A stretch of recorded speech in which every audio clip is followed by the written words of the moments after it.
పశ్చిమ గోదావరి జిల్లా ఉండి పెద్దపేటలో క్రిస్మస్ వేడుకలు ఘనంగా జరిగాయి.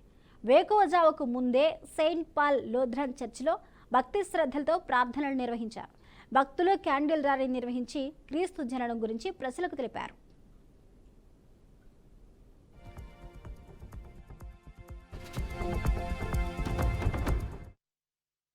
మనుష్య రక్తమే చిందించబడాలి. ఇది పరిశుద్ధ గ్రంథమే కాదు, వేదాలు కూడా చెబుతా ఉన్నాయి, అలాగే పురాణాలు కూడా చెబుతా ఉన్నాయి. వేదాలలో వ్రాయబడినటువంటి మాటను మీకు జ్ఞాపకం చేస్తా ఉన్నాను.